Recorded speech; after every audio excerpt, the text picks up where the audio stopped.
going to go shopping together digitally. Probably won't buy anything, but that's not the point. We're gonna make coffee together, we're gonna burn candles, we're gonna give book recommendations, the whole 9 yards. I have notes here on dark academia, what to expect, what to know, key points, the like. What is dark academia? Dark academia is an aesthetic, really. It's kind of a Pinterest thing. Apparently it's popular on TikTok. I do not have TikTok, but I think her name is Amanda Mariana. She had a video on how TikTok inspired her to try out dark academia for a day.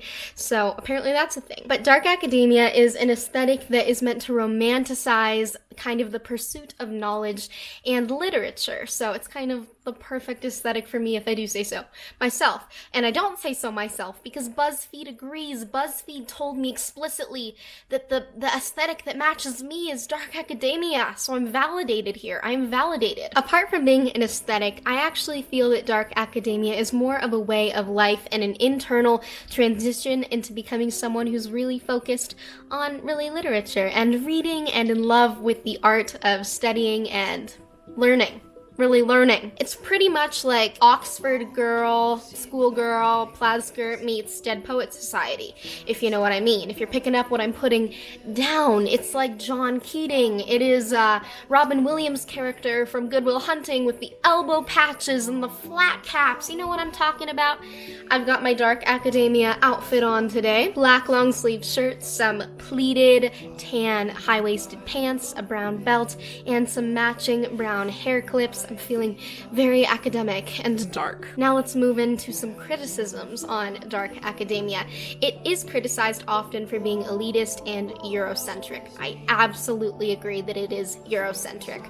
Much of the literature that is suggested for dark academics to read is heavily white and Greco-Roman inspired. They also have to do with a lot of coming-of-age stories that were written in the 50s, 60s, even earlier than that, such as Catcher in the Rye, so they don't focus on a lot of diverse casts of characters or ideas. Because of that, often dark academia is associated with Eurocentricism. Dark academia really focuses on thrifting and buying things secondhand and focusing on internal transformation over, I sound so cheesy right now, over external transformation. So yeah, there is obviously a set of clothes, a kind of ideal aesthetic that goes along with dark academia, but there's a heavy emphasis on thrifting those items. So, you and me and you, we are gonna go thrifting together on a website called ThredUp to shop for some dark academia clothing. Although dark academia clothing is often really nice, you can get it for cheap and you can help the environment while doing so. All of ThredUp's packaging, for the most part, is recyclable and everything is secondhand, so you're helping the environment in that way and boycotting fast fashion. That said, boycotting fast fashion is a privilege in itself. Thrifting does take time and energy that a lot of people just simply don't have, so I feel very privileged to have this opportunity. Alright, so we're shopping now. We're shopping, we're looking, we're scrolling, we're clicking. Let's talk about the types of clothes we are looking for. Dark academia focuses primarily on vintage clothing.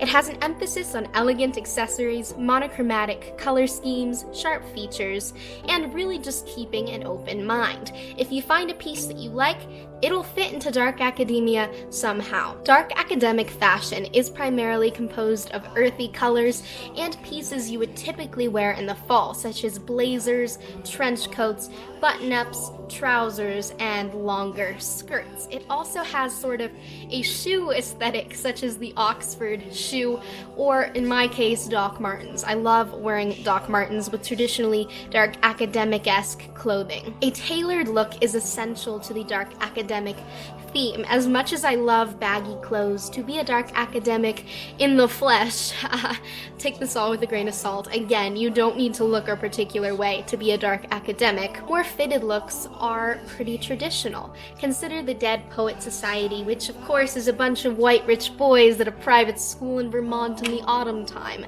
That said, they have pretty epic clothing. I would wear any of their wardrobes any time of day, any time of year. Because dark academia puts an emphasis on dress clothing, you must take that into consideration consideration as well. Yeah, a $31 pair of pants is expensive, but when you consider that those are dress pants, like for an office setup, and that they're from Reformation, which is a sustainable and expensive brand, that's a really good deal. The dark academic aesthetic is really atmospheric and ambient in a way, and because of that, certain elements are really important. The ones I'll be talking about today are music and lighting. Candles are a really important part of dark academia. If you consider like studying on a rainy night in a library, you don't really think of LED lamps, or at least you don't if you're me. Because of that, I have 3 candles to show you guys today that I bought that have really cozy, studying-ish, bookish scents. This candle was made by the company Opal House, and it is a soy wax candle,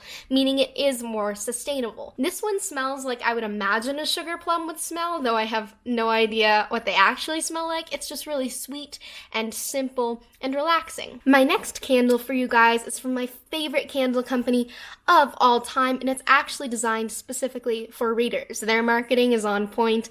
That is the Old Forest from Frostbeard Studios. They sell candles based on books and also just based on the cozy atmosphere that reading can create. This is one that has much more to do with an atmosphere than a specific text. The Old Forest candle smells of rosewood, fig, dirt, and spices. It's very subtle, but delicious nonetheless. This fittingly smells like a caramel latte, and because we're talking about a coffee-themed candle, let's go make some coffee together. Let's make some AeroPress coffee, man. Let's do it. I should've known better to see what I could see. My black shroud holding down my feelings, a pillow for my enemies.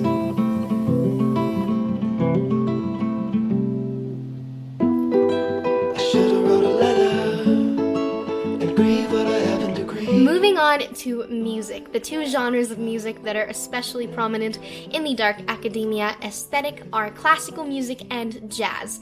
I am more partial to the latter. I love jazz. I love John Coltrane. I love Ella Fitzgerald, Billie Holiday, Louis Armstrong, everyone. I am obsessed with jazz. I prefer lyrical jazz, though instrumental is definitely an option. Really, no matter your type of music here, the idea is that you will be picking music that is kind of elegant, kind of smooth and relaxing, and kind of a good sort of study music. It's older and tasteful and elegant. If you have vinyl, fire away. I do not have, I think my dad has a record player. Maybe I'll ask him if I can try it sometime. That would be fun.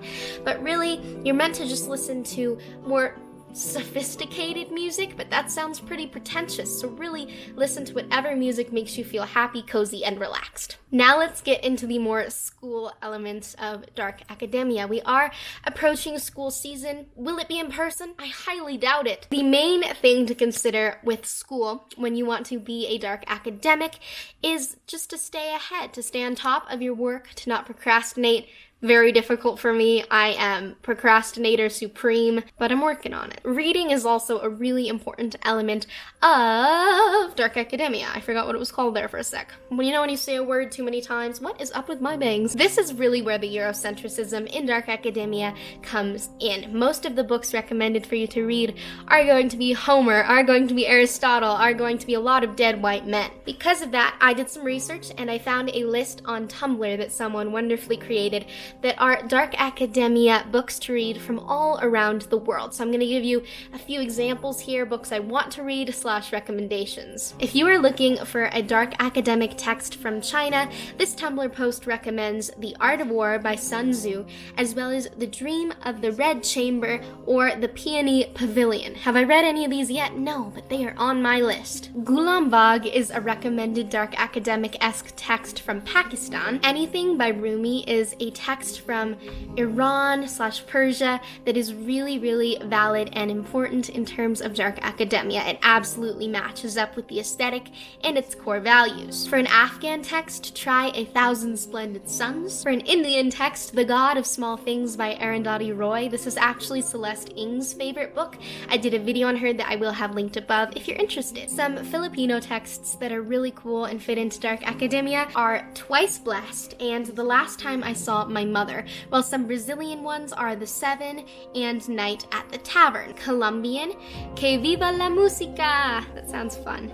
Mexican, Bless Me Ultima or Adonis Garcia, El Vampiro de la Colija Roma. Nigerian, Rosewater. I actually have this on hold at the library on Libby right now, and I cannot wait to get it. A Malian book that fits into the dark academic aesthetic is The Epic of Sundiata, while a Senegalese book is Poetry of Senghor. While some Australian Aborigine texts to check out would be The Dark Emu and First Footprints. Now let's head over to my bookshelf and I'll point out some dark academic books that I own that I would recommend you read. Okay, we are on my top shelf, and one that immediately stands out to me is The Alchemist by Paulo Coelho. Neverwhere by Neil Gaiman.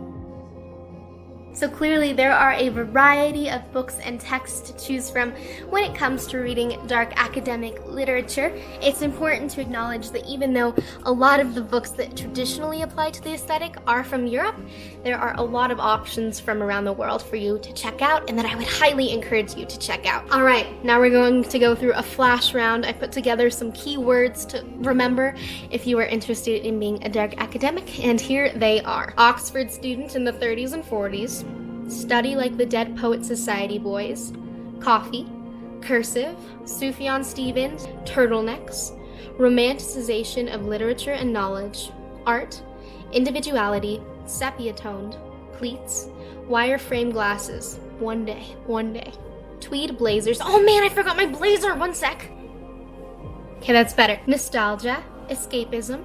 Muted. Earthy. Crisp. Autumn, embrace, passion, cozy, and dark. At the end of the day, although this is an aesthetic that may come and go, it's really a frame of mind for me, and it's just a term that I've found goes really hand in hand with my core values, the way I live my life, and what I hope to be and become. It aligns with my passion for fashion. I really love vintage clothing. It aligns with my reading habits, my coffee consumption, and the places I really love to go, which are the library, museums, art galleries, and bookshops. I hope you all enjoyed this video. I hope it was informative, maybe a little inspiring, visually appealing, perhaps.